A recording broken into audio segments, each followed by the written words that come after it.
Hello, नमस्कार, सभी को राम राम। तो कैसे हो आप लोग? मैं आशा करता हूँ कि आप सब लोग बहुत ही बढ़िया कुशल मंगल होंगे और मेहनत कर रहे होंगे। और वैसे भी मेहनत तो आपको ही करनी पड़ेगी, क्योंकि आपको दूसरे लोग रास्ता बता सकते हैं, पर उस रास्ते से आपको ही चलना पड़ेगा। और वैसे भी कहा जाता है कि सफलता की लड़ाई अकेले को ही लड़नी पड़ती है। वीर तो केवल उत्सव बनाने के लिए होती है, और संघर्ष ही जीवन का सार है।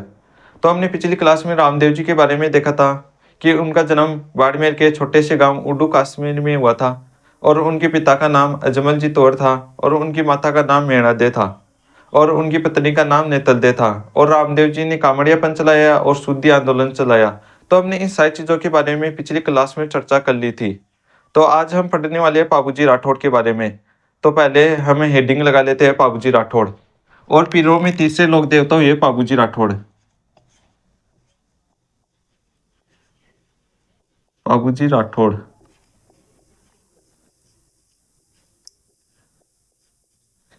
पहले हम बाबूजी राठौड़ के बारे में साधारण सा परिचय पढ़ने वाले हैं कि इनका जन्म कोलूमंड फलौदी में हुआ था। और इनका जन्म 1239 ईस्वी में हुआ था। और इनके पिता का नाम था नलजी राठौड़ था, जो मारवाड़ के शासक हुए राव आस्थान के पुत्र थे। आप देखोगे कि मारवाड़ के राठौड़ वंश के संस्थापक मारवाड़ मारवाड़ के राठौड़ वंश के संस्थापक राव सिया हुए। और राव सिया के बाद वहां के राठौड़ वंश के शासक राव आस्थान बने। राव आस्थान। और राव आस्थान के बाद राव दुहड़ जी बने। राव दुहड़ जी। राव आस्थान के ही पुत्र थे दांदल जी राठौड़। इनके पुत्र थे दांदल जी राठौड़। दांदल जी राठौड़। और दांदल जी राठौड़ के दो पुत्र थे, जिनमें बड़े पुत्र का नाम था बुड्ढो जी, और छोटे पुत्र का नाम था बाबूजी राठौड़। बाबूजी राठौड़। तो आप देख सकते हो कि बाबूजी राठौड़ के भाई का नाम बुड्ढो जी था, और दांदल जी राठौड़ के भाई का नाम राव दुहड़ जी था, जो राव आस्थान के बाद राठौड़ वंश के शासक बने। और बाबूजी राठौड़ की माता का नाम कमला दे था। और मुनोनैन्सी आशिया मोर्जी के अनुसार कहा जाता है कि बाबूजी राठौड़ की माता परी या अप्सरा थी।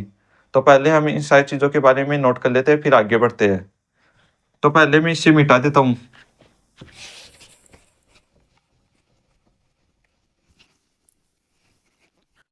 बाबूजी राठौड़ का जन्म कोलूमंड फलोदी में हुआ था। कोलूमंड फलोदी में। फलोदी पहले जोधपुर का हिस्सा हुआ करता था, अब इसे नया जिला घोषित कर दिया गया है। और इनका जन्म 1239 ईस्वी में हुआ था। और बाबूजी राठौड़ के पिता का नाम दानदल जी राठौड़ था। दानदल जी राठौड़, जो राव आस्थान के पुत्र थे। राव आस्थान के पुत्र थे। राव आस्थान के पुत्र थे। और दानदल जी राठौड़ के भाई का नाम राव दुहड़ जी था। राव दुहड़ जी था। और बाबूजी राठौड़ की माता का नाम कमला दे था। मुणोत नैणसी। मुणोत नैणसी। और आशिया मोर्जी।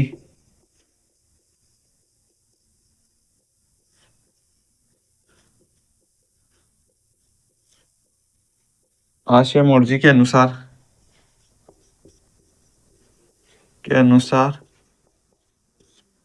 बाबूजी की माता, बाबूजी राठौड़ की माता, बाबूजी राठौड़ की माता परी अप्सरा थी।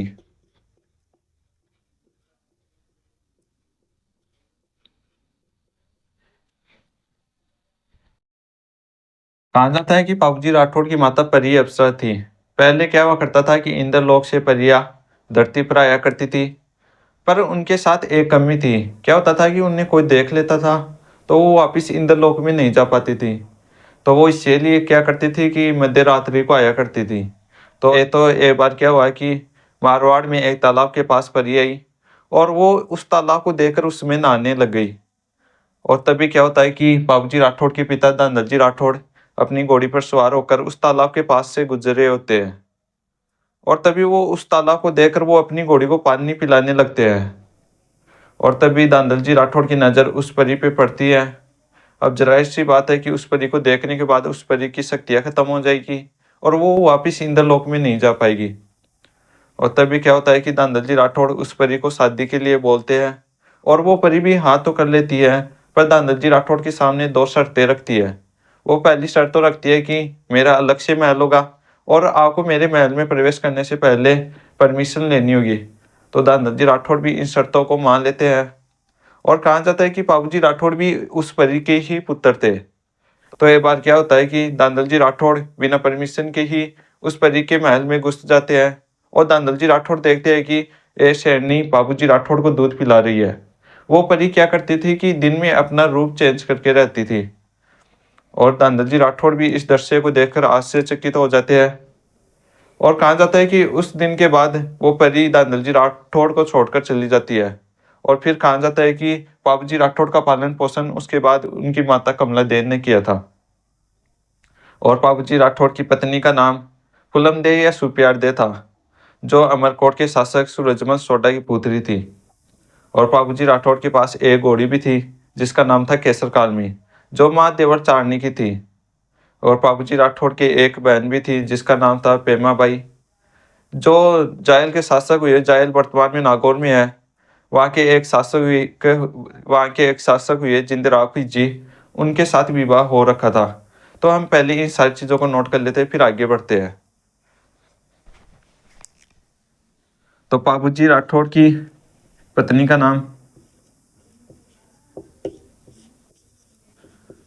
का नाम फुल्लम दे या फिर सुप्यार दे था,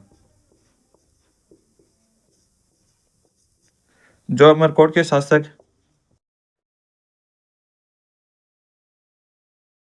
अमरकोट के शासक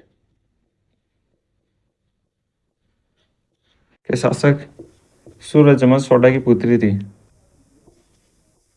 सूरजमल सोडा की पुत्री थी।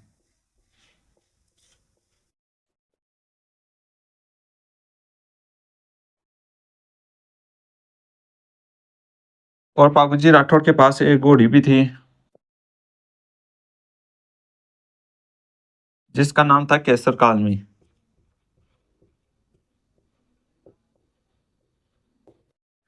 जो जो देवल चारनी माँ की थी। देवल चारनी की थी। और बाबूजी राठौड़ की एक बहन भी थी जिसका नाम था पेमा बाई। इसके पति का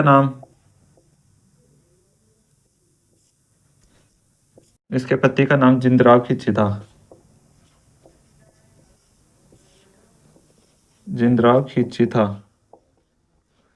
जो जायल नागौर के शासक थे।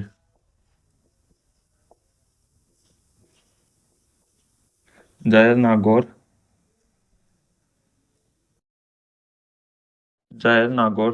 के शासक थे। और बाबूजी राठौड़ के कुछ सहयोगी या मित्र बोल सकते हो, वो भी हुए जिनका नाम था सहयोगी, जिनका नाम था चांदा,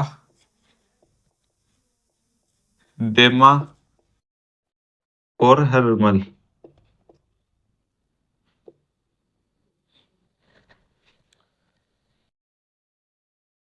और जैसा कि आपको पता है कि बाबूजी राठौड़ की सगाई अमरकोट के शासक सूरजमल सोडा की पुत्री फुलमदेव से हो रखी है। और कहा जाता है कि जब बाबूजी राठौड़ की शादी का वक्त आया तब उनके पास कोई घोड़ी नहीं थी। घोड़ी थी पर उतनी सुंदर नहीं थी। और तभी उनके सहयोगी चांदा और डेमा हरमल बाबूजी राठौड़ को सूचना पहुंचाते हैं कि हमारे गांव में एक माँ देवर चारनी है। उनके पास एक बहुत ही सुंदर, बहादुर व समझदार घोड़ी है। तभी बाबूजी राठौड़ उनकी बात सुनकर पहले तो उनके सहयोगी चांदा और डेमा को ही माँ देवर चारनी के पास भेजते हैं और माँ देवर चारनी उनको घोड़ी देने से इनकार कर देती है।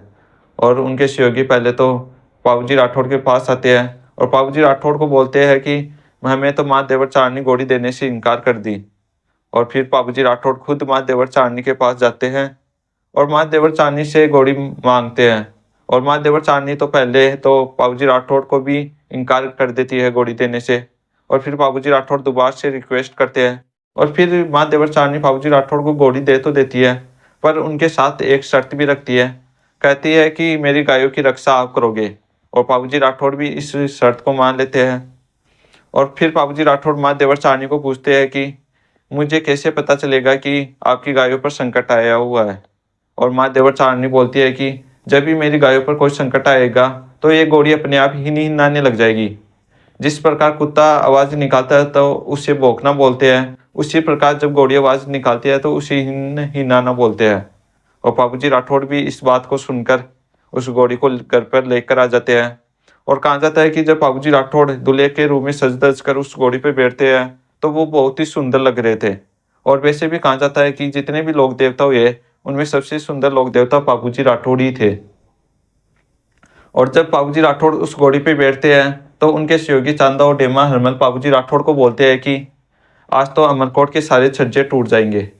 पहले क्या हुआ करता था कि जब भी गाँवों में बारात आया करती थी तो महिलाएं छज्जे पर खड़ी होकर बारात देखा करती थी और तभी क्या होता था कि वो छज्जे टूट जाया करते थे।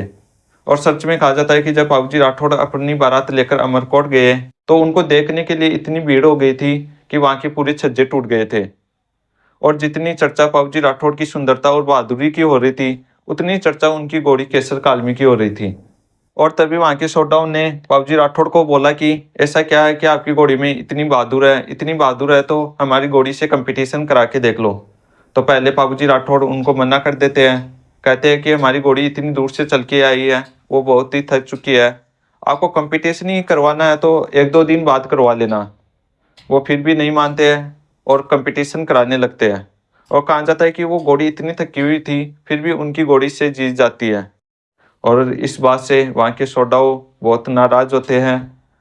और कहा जाता है कि इस नाराज को लेकर वहाँ के वो क्या करते हैं कि सोडाओ या लोग वहाँ के बाबूजी राठौड़ का तोरण बहुत ही ऊंचा बांध देते हैं। और बाबूजी राठौड़ उस तोरण को देखते हैं और अपनी घोड़ी पर हाथ फेर देते हैं और अपनी घोड़ी को बोलते हैं कि हे केसरी मत दीजिए थारो मारो पोत, मत लजाए आज राठौड़ारी जातरी। इसका मतलब है कि हे केसरी मत दीजिए तेरा मेरा भेद, आज राठौड़ारी बारात आई हुई है, इसे लज्जा मत देना। और तभी वो घोड़ी भी अपनी गर्दन हिलाती है और वो क्या करती है कि अपने पिछले दो टांगों पर खड़ी होकर दो टांग उस दीवार पे रख देती है कंगूरे पर। और बाबूजी राठौड़ भी खड़े होकर तोरण मान लेते हैं। और फिर बाबूजी के फेरे का वक्त आया तब कहा जाता है कि बाबूजी राठौड़ पहला फेरा भी ले लेते हैं, दूसरा भी ले लेते हैं, तीसरा भी ले लेते हैं। पर जब चौथा फेरा आधा ही लिया था तब क्या होता है कि वो घोड़ी हिनहिनाने लग जाती है। और तभी बाबूजी राठौड़ को गायों पर संकट का एहसास होता है। और तभी बाबूजी राठौड़ क्या करते हैं कि आधा फेरा बीच में ही छोड़कर गायों की रक्षा करने चले जाते हैं। और कहा जाता है कि माँ देवरचानी की गायें उनके बहनों जिंदराव खींची चुरा कर लेकर चला जाता है। और बाबूजी राठौड़ इनका पीछा करते हैं। और कहा जाता है कि बाबूजी राठौड़ फलौदी में देचू गांव में जिंदराव खींची से युद्ध करते हुए वीरगति को प्राप्त हो जाते हैं।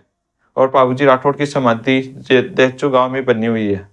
और बाबूजी राठौड़ की जाति का नाम राजपूत था और इनके गोत्र का नाम राठौड़ था। तो पहले हम इन सारी चीज़ों को नोट कर लेते हैं फिर आगे बढ़ते हैं। तो पहले मैं इसे मिटा देता हूँ।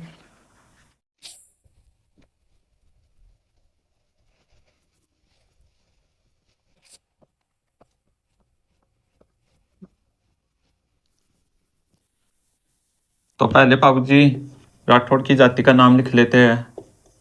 जाति का नाम था राजपूत। और बाबूजी राठौड़ के गोत्र का नाम था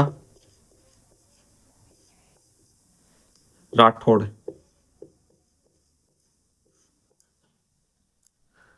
और, और बाबूजी राठौड़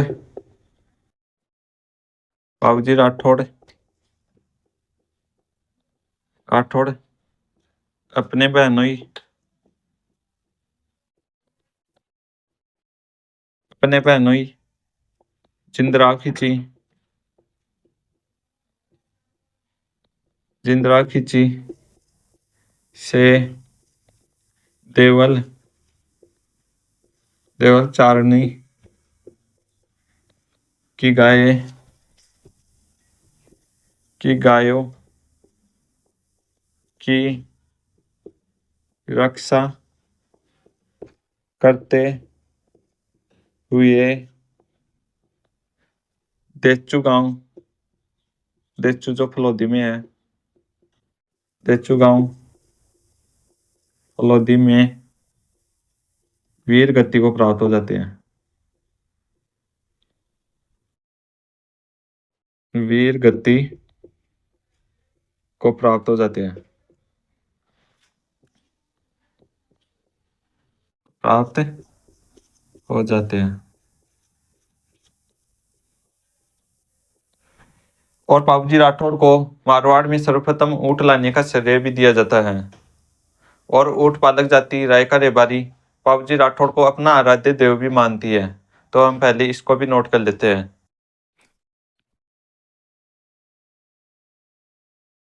बाबूजी राठौड़ को मारवाड़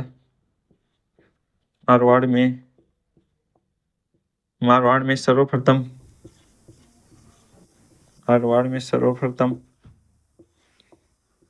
ऊँट लाने का श्रेय भी दिया जाता है। लाने का श्रेय भी दिया जाता है। और ऊँट पालक जाति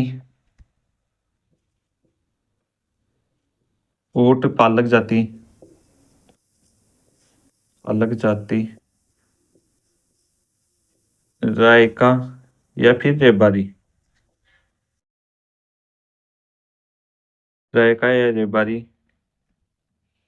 बाबूजी राठौड़ को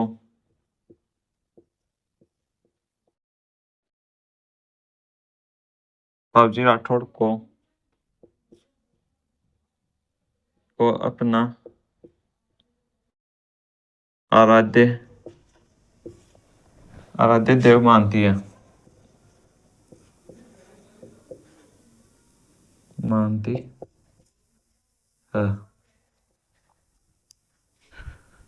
बाबूजी राठौड़ के समकालीन गुजरात के एक शासक हुए जिनका नाम था अन्ना बघेला। कहा जाता है कि उनके विरुद्ध 7 थोड़ी भाइयों ने विद्रोह कर दिया था। तो इस बात से परेशान होकर वो वहाँ के वो शासक क्या करते हैं कि उन 7 वो थोड़ी भाइयों को सजा देने लगते हैं। तो वो 7 थोड़ी भाई क्या करते हैं कि अपनी जान बचाकर बाबूजी राठौड़ के पास आ जाते हैं। और कहा जाता है कि बाबूजी राठौड़ उनको शरण दी थी। और बाबूजी राठौड़ की फड़ का वाचन नायक जाति के लोग करते हैं जो रावण हंता वाद्य यंत्र के साथ करते हैं। फड़ क्या होती है कि एक कपड़ा होता है, वहाँ पे बाबूजी राठौड़ का पूरा जीवन चरित्र बंधा हुआ होता है। और बाबूजी राठौड़ की वीरगाथा या पवाड़े बोल सकते हो, वो भी नायक जाति और रेबार जाति के लोग करते हैं और माठ वाद्य यंत्र के साथ करते हैं। और बाबूजी राठौड़ का मंदिर कोल्लूमंड फलोदी में है। कहा जाता है कि वहाँ पे केसर कालमी पर बाबूजी राठौड़ बैठे हुए हैं और बाई ओर झुकी हुई पाग है और वह हाथ में बाला लिया हुआ मूर्ति है। और बाबूजी राठौड़ का मेला चैत्र अमावस्या को बढ़ता है। तो हम पहले इन सारी चीज़ों को नोट कर लेते हैं, फिर आगे बढ़ते हैं। तो पहले मैं इसे मिटा देता हूँ, आप इसे नोट कर लो पहले। तो आपने नोट कर लिया होगा, मैं इसे मिटा देता हूँ।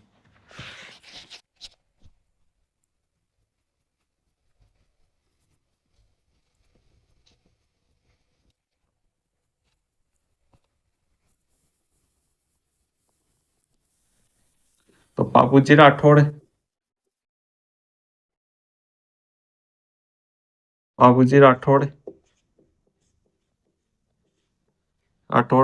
सात थोड़ी भाई जिनका कुछ का नाम था चांदा, पेमा और देवा, ये ही प्रमुख थे को शरण दी थी को शरण दी थी। और बाबूजी राठौड़ की फड़का वाचन, फड़का वाचन नायक, नायक जाति के लोग, रावणता,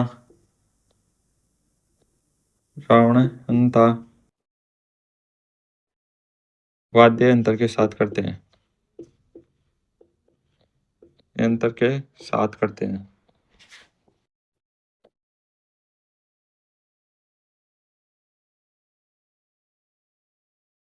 और बाबूजी राठौड़ के पवाड़े या वीरगाथा भी बोल सकते हैं, पवाड़े या फिर वीरगाथा, वीरगाथा का वाचन नायक या फिर रेबारी जाति, रेबारी जाति के लोग, जाति के लोग माट वाद्य यंत्र के साथ करते हैं, के साथ करते हैं। और बाबूजी राठौड़ का मंदिर कोल्लूमंड, कोल्लूमंड फलोदी में है,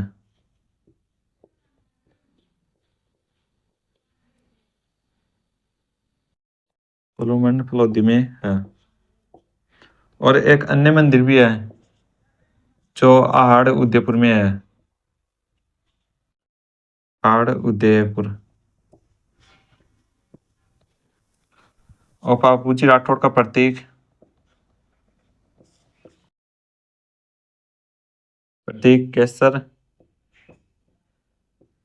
केसर कालमी पर बैठे हुए, बैठे हुए बाई और झुकी, बाई और झुकी हुई पाग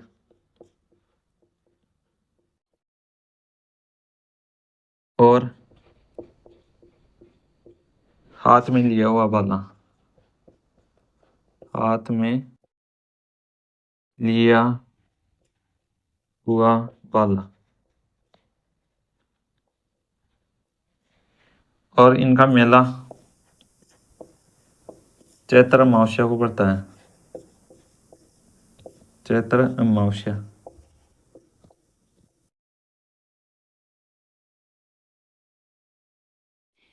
और बाबूजी राठौड़ के बारे में बहुत सारी रचनाएं भी की गई है, तो उनके बारे में भी देख लेते हैं। पहले आप इसे नोट कर लो, मैं इसे मिटाने वाला हूँ।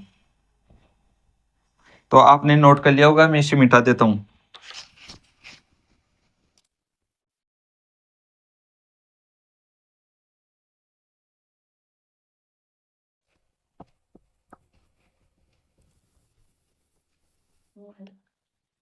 तो बाबूजी राठौड़ की प्रमुख रचना देख लेते हैं। पहली है बाबू प्रकाश, बाबू प्रकाश, जिसकी रचना की थी आसिया मोड़ जी ने, आसिया मोड़ जी। और बाबूजी रा छंद, बाबूजी रा छंद बिट्टू मियां ने लिखा था।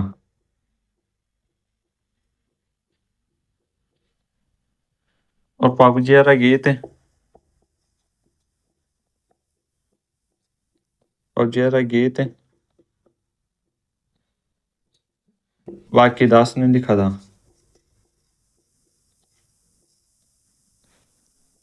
चौथा बाबूजी, बाबूजी रा दोहा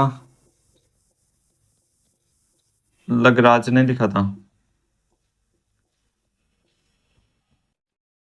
और बाबूजी रा, बाबूजी रा छोटा, फौजिया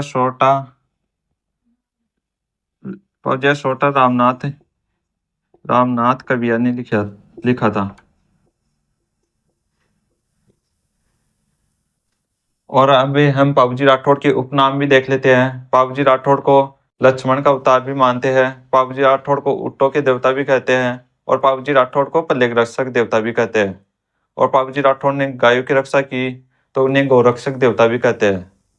और बाबूजी राठौड़ को, जैसे हमने पहली कहानी भी सुनी थी कि बाबूजी राठौड़ की माता परी अप्सरा थी, तो उनके बारे में आशिया मोरजी और मुर्नो नैन्सी ने कहा था, तो उनके बारे में भी लिख लेते हैं। तो पहले मैं इसे मिटा देता हूँ, फिर आगे बढ़ते हैं। तो आप नोट कर लो इससे पहले। तो आपने नोट कर लिया होगा, मैं इसे मिटा देता हूँ।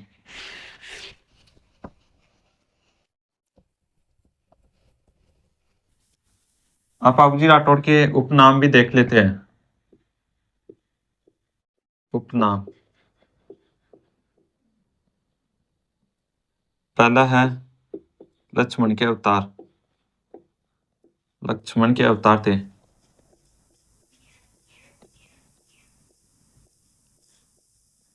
और बाबूजी ऊँटों के देवता भी थे।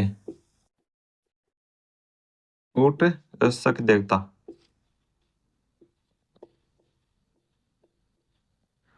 और ये दूसरा है। और बाबूजी राठौड़ प्लेग रक्षक देवता भी कहा जाता है इनको। प्लेग रक्षक देवता। और बाबूजी राठौड़ ने गायों की रक्षा की थी, तो उन्हें गौ रक्षक देवता भी कहते हैं।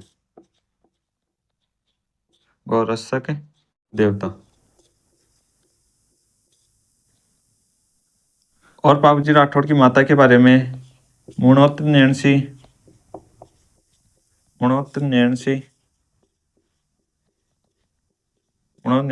और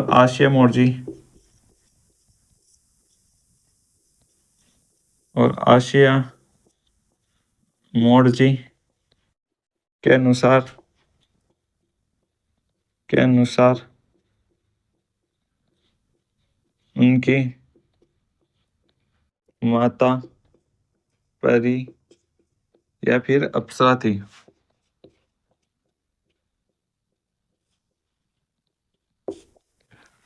तो आज की क्लास में हम बाबूजी राठौड़ की पूरी जीवन गाथा देख चुके हैं। तो हम नेक्स्ट क्लास में किसी और लोक देवता के बारे में पढ़ेंगे। तो आज के लिए इतना ही।